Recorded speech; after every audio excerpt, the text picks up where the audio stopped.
أعوذ بالله من الشيطان الرجيم بسم الله الرحمن الرحيم قل إن كنتم تحبون الله فاتبعوني يحببكم الله يغفر لكم ذنوبكم والله غفور رحيم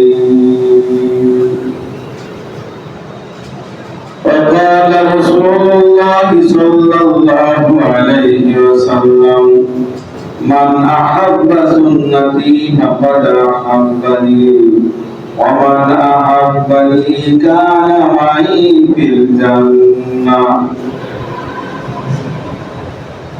সম্মানিত মুসলিম আমি আপনাদের সামনে যে কোরআন আয়াত তেলাওয়াত করেছি, হাদিস শরীফ পাঠ করেছি, কোরআন এবং হাদিসকে সামনে রেখে ইশকে রাসূল সাল্লাল্লাহু আলাইহি ওয়াসাল্লাম সম্পর্কে কিছু কথা আলোচনা করব ইনশাআল্লাহ। আমরা তো রাসূলকে ভালোবাসি, জীবনের চাইতে আমরা রাসূলকে বেশি ভালোবাসবো ইনশাআল্লাহ। সাহাবায়ে কেরাম ছিলেন সত্যিকারের আশিকে রাসূল। তারা তাদের জীবনকে উৎসর্গ করে দিয়েছিলেন। তারা জীবনের চাইতে নবীকে বেশি ভালোবেসেছেন। যেমন তাবুক যুদ্ধে আল্লাহর নবী বলতেছেন, তোমরা আমার সাহাবায়ে কেরাম, তোমরা এই যুদ্ধে তোমাদের যা কিছু আছে মাল সামান নিয়ে চলে আসো যুদ্ধে। সাহাবায়ে কেরাম তাদের সামর্থ্য অনুযায়ী যুদ্ধে নিয়ে আসলেন সাহাবা। আর যখন আবু বকর রাদিয়াল্লাহু তাআলা আনহু থেকে বেশি আনার জন্য ওমর রাদিয়াল্লাহু তাআলা আনহু মনে ভাবলেন, আমি আবু বকর থেকে আমি বেশি সম্পদ রাসূলের রাস্তায় দান করব, আল্লাহর রাস্তায়, রাসূলের হুকুমে আল্লাহর রাস্তায় বেশি দান করব। এই জন্য ওমর রাদিয়াল্লাহু তাআলা আনহু বাড়ির যত সম্পদ আছে সব সম্পদের অর্ধেক সম্পদ নবীর দরবারে নিয়ে আসলেন। আর আবু বকর নিয়ে আসলেন তার বাড়িতে যত সম্পদ ছিল কিছু বাকি রাখেন নাই, সব নিয়ে আসেন। এবার আল্লাহ নবী মুহাম্মদ রাসূলুল্লাহ সাল্লাল্লাহু আলাইহি ওয়াসাল্লামকে আল্লাহ রাব্বুল আলামিন জিজ্ঞেস করেন, হাবিব আপনি আপনার সাহাবায়ে কেরামদেরকে বলে দেন কে কত কিরকম মাল নিয়ে আসছেন। আল্লাহ নবী জিজ্ঞেস করলেন, ও আমার ওমর, তুমি কি পরিমাণ বাড়িতে রেখে আসছো আর কি পরিমাণ সম্পদ জানমান দিয়ে এই যুদ্ধে আমার সাথে শরীক হয়েছো। ওমর রাদিয়াল্লাহু তাআলা বললেন, ইয়া রাসূলুল্লাহ, আমার যত সম্পদ আছে আমি অর্ধেক সম্পদ বাড়িতে রেখে আসছি আর অর্ধেক এই যুদ্ধে নিয়ে এসেছি। একটু বেশি রাখি নাই, একটু কম আনি নাই, একটু বেশি আনি নাই, যে পরিমাণ আনছি এই পরিমাণ বাড়ি রেখে আসছি। হযরত আবু বকর সিদ্দিক রাদিয়াল্লাহু তাআলা আনহুকে জিজ্ঞেস করলেন আল্লাহ নবী, আবু বকর তুমি কি পরিমাণ সম্পদ নিয়ে আসছো, কি পরিমাণ রেখে আসছো? আবু বকর সিদ্দিক রাদিয়াল্লাহু তাআলা আনহু বললেন, ইয়া রাসূলুল্লাহ, আমার যত সম্পদ আছে আমি সব সম্পদ আমি আপনার এই যুদ্ধে নিয়ে এসেছি, কিছু বাড়িতে রেখে আসি নাই। নবী জিজ্ঞেস করলেন, হে আবু বকর তুমি বাড়িতে কি রেখে আসছো? আবু বকর বললেন, আল্লাহ রাসূলকে রেখে আসছি, এছাড়া আর কিছু আমি রেখে আসি নাই। আমার এর দ্বারা আবু বকর বুঝাইতে চাইলেন নিজের জীবনের চাইতে আল্লাহ রাসূলকে বেশি ভালোবাসেন। এই জন্য আমরা রাসূলকে ভালোবাসবো, জীবনের চাইতে ভালোবাসবো, রাসূলের সুন্নাত অনুসরণ করব এবং অনুকরণ করার চেষ্টা করব ইনশাআল্লাহ। রাসূল সাল্লাল্লাহু আলাইহি ওয়াসাল্লাম বলেন মান আহাব্বা সুন্নতি ফাকাদ আহাব্বানি ওয়া মান আহাব্বানি কানা মাই ফিল জান্নাহ। আল্লাহ নবী মুহাম্মদ রাসূলুল্লাহ সাল্লাল্লাহু আলাইহি ওয়াসাল্লাম বলেন যে আমার সুন্নাতকে মহব্বত করলো সে যেন আমাকে মহব্বত করলো, যে আমাকে মহব্বত করলো সে জান্নাতে আমার সাথী হবে। সুবহানাল্লাহ বলেন ভাই, সুবহানাল্লাহ, কত বড় ফজিলতের কথা। আল্লাহ নবীর সুন্নাতকে মহব্বত করলে আল্লাহ নবীর সাথে জান্নাতে থাকা যাবে থেকে আর কি পাঁচাওয়াজ পাওয়া হইতে পারে ভাইরা আমার। এজন্য ভাই নবীজি দিনের জন্য গায়ে রক্ত পায়ে জুতায় জমা করে রেখেছেন। সমস্ত চেহারা মুবারক রক্তে যুদ্ধে উহুদের যুদ্ধে দুইটা দাঁতা মুবারক শহীদ হয়ে গেছে আমার কলিজার টুকরা নবীর। এবং ওই লোহার করলা কপালের হাড় ভেদ করে এত পরিমাণ বেশি ঢুকে গিয়েছিল, নবীজি কষ্ট পেয়েছেন। এক সাহাবী দৌড়ে আসলেন লোহার করলা খোলার জন্য। আর এক সাহাবী বললেন আমি তোমাকে এই সৌভাগ্য হাতছাড়া দেব না। এই বলে তিনি মুখের দ্বারা কড়া শুকানোর জন্য তাতে কামড় দিয়ে তার দ্বারা কামড় দিয়ে এত জোরে কামড় দিলেন, সাথে সাথে একটি কড়া ছুটে আসছে এবং ওই সাহাবীর একটি দাঁত পড়ে গেছে। এবং দ্বিতীয় কড়া খোলার জন্য আবার ওইভাবে ধরে ধরে কামড় দিলেন, দ্বিতীয় কড়াটি খুলে এসে এবং নবীজির এবং ওই সাহাবীর আরেকটি দাঁত শহীদ হয়ে গেল।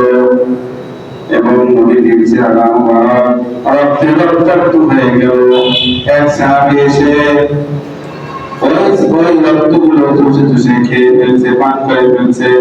আল্লাহ নবী বলেন যে শরীরে আমার রক্ত প্রবেশ করেছে জাহান্নাম তার জন্য হারাম হয়ে গেছে। এই জন্য ভাইরা আমার নবীজি তায়েফে গেছেন, তায়েফের লোকেরা আমার নবীকে কত অত্যাচার নির্যাতন করেছে, বৃষ্টির মতো পাথর নবীর গায়ের উপরে বর্ষণ করেছে, নবী বেহুশ হয়ে পড়ে গেছেন। আমার দুষ্ট ছেলেরা আমার নবীরে লম্ব ধরনের ছেলেরা আমার নবীজিকে আবার দাঁড় করায় দিছে, আবার তারা পাথর মারা শুরু করেছে। এই জন্য নবীজির দিনের জন্য অনেক শহীদ অনেক রক্ত দিয়েছেন, অনেক কষ্ট করেছেন। হাজারো ব্যথা বেদনার পরে ফিরে আসনি তুমি আপন ঘরে, দিনের আলো তুমি ছড়িয়ে দিতে চলে গেলে মদিনায় মক্কা ছেড়ে। হে রাসূল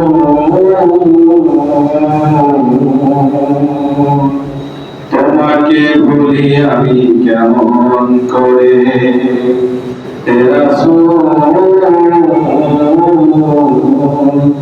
তোমাকে ভুলি আমি কেমন করে।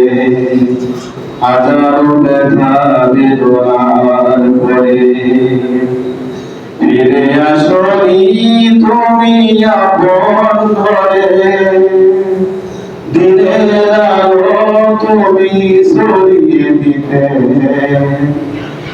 চলে গেলে মদিনায় মক্কা ছেড়ে। হে রাসূল তোমাকে ভুলি আমি কেমন করে, হে রাসূল তোমাকে ভুলি আমি কেমন করে।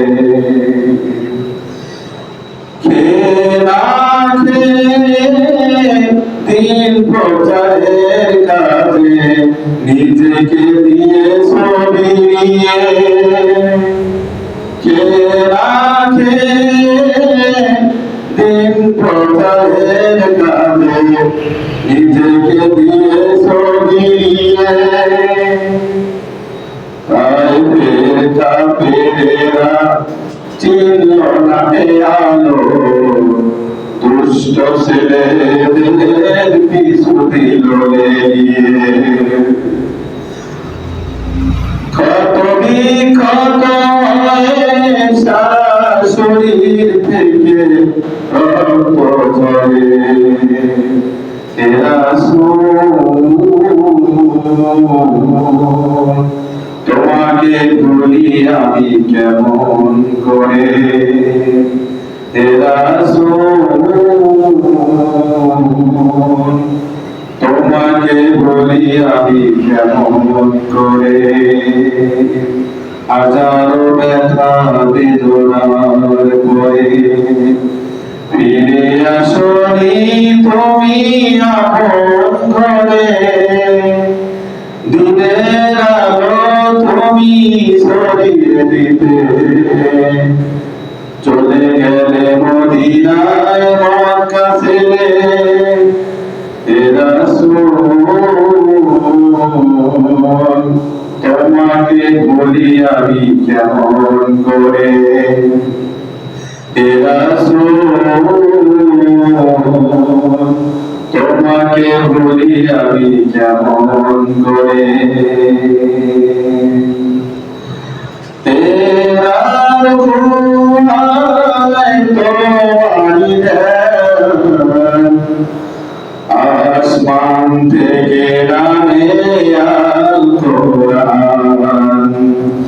তেরার গুনায় তোমারি দেন আসমান থেকে নামে আল কোরআন। ভাবলো সবার ভুল তোমারই ওপরে আসলো কোরআনের ছায়া তলে। তেরার গুনায় তোমারি দেন আসমান থেকে নামে আল কোরআন। বাংলা সবার ভুল তোমারই উপরে আসলো কোরআনের ছায়া তলে। খালি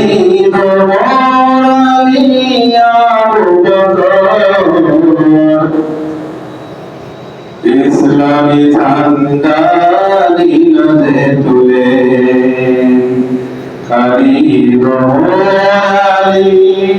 আবু বকর ইসলামী ঝান্ডা দিল যে তুলে। আলামিন তুমি ছিলে যাই সদা, আলামিন তুমি ছিলে যাই সদা সকল মানুষের তরে।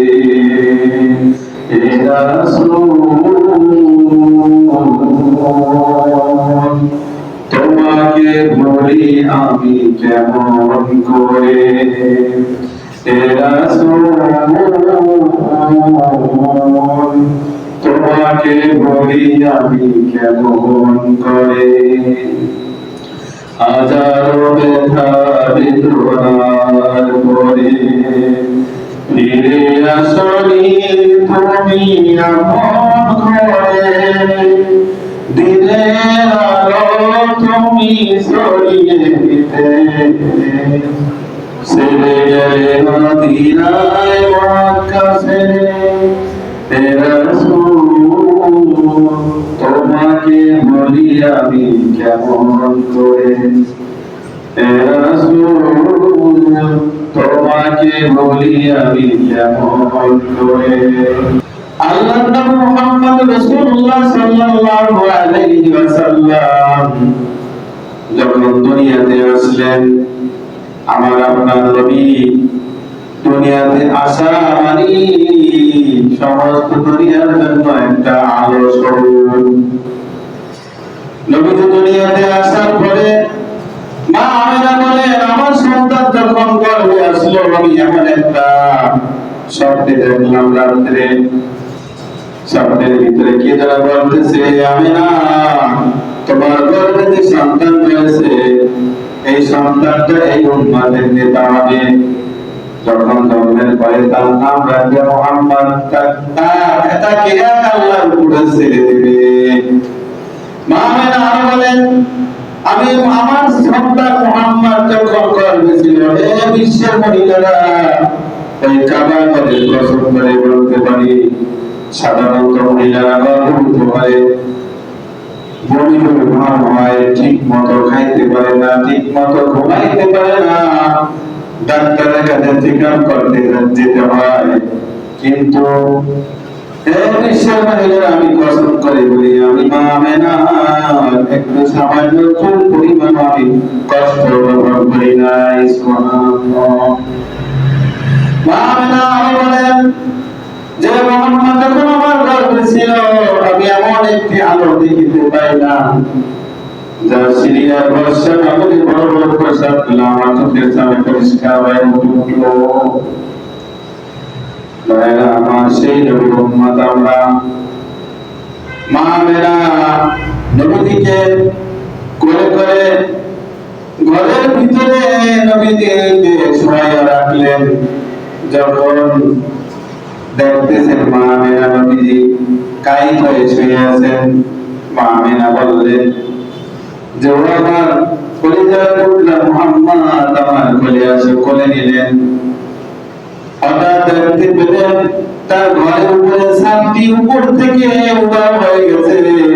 ঘরের ভিতরে অন্ধকারটা, ভিতরে কুয়াশা ঢুকছে, অন্ধকার হয়ে গেছে। কিছুক্ষণের ভিতরে ঘরটা অন্ধকার হয়ে গেছে। মা আমেনা বলেন, কে যেন গায়ের থেকে বলতেছে কিছুক্ষণের জন্য এই বাচ্চাটাকে তার মায়ের কাছ থেকে আড়াল করে দেওয়া হোক। আমি কিছুবার দেখতেছি, আমার মা আমেনা বলেন, আমি দেখতেছি আমার বাচ্চা আমার কাছে নেই, মায়ের কাছে, মা আমেনার কাছে কোথাও অদৃশ্য হয়ে গেছে। এবং কে যেন বলতেছে এই ছেলেটাকে, এই বাচ্চাটাকে উত্তর পশ্চিম, পূর্ব পশ্চিম, উত্তর দক্ষিণ সমস্ত জগৎটা ঘুরাইয়া পরিচয় করিয়ে দেওয়া হোক। এবং 1,24,000 পয়গম্বর, ওখান থেকে 2,24,000 পয়গম্বরকে আল্লাহ যতগুলা ভালো গুণ দিয়া সৃষ্টি করেছে, ওই গুণগুলা এই বাচ্চার অন্তরে ঢুকাইয়া দেওয়া হোক। মা আমেনা আরো বলেন, হঠাৎ দেখি আমার বাচ্চা আমার কোলে আসছে। হঠাৎ কে যেন বলতেছে গায়েব থেকে এই বাচ্চাটাকে, এই পৃথিবীতে যত মানবরা সৃষ্টি করেছেন, যত মানবের ভিতরে, সমস্ত মানবের ভিতরে যতগুলো ভালো গুণ আছে, এই গুণগুলা এই বাচ্চার অন্তরে ঢুকিয়ে দাও। আমরা সেই নবীর উম্মত। নবীজি আমার নবীজিকে তার প্রাণের চাইতে বেশি ভালোবাসলে মুহাব্বত করতে হবে। মুহাব্বত করতে পারলে আমরা ঈমান আমাদের মজবুত হবে। এবং আল্লাহর নবী বলেন যে লা ইউমিনু আহাদুকুম হাত্তা আকুনা হাব্বা ইলাইহি মিন ওয়ালিদিহি ওয়া ওয়ালাদিহি ওয়ান নাসি আজমাইন। তোমরা ততক্ষণ পর্যন্ত পরিচিত মুসলমান মুমিন বলে দাবি করতে পারবে না যতক্ষণ পর্যন্ত আমি তোমার পিতামাতা, সন্তান সন্ততি, স্ত্রী পুত্র, এমনকি দুনিয়া সব কিছু চাইতে বেশি মহব্বত না হবো।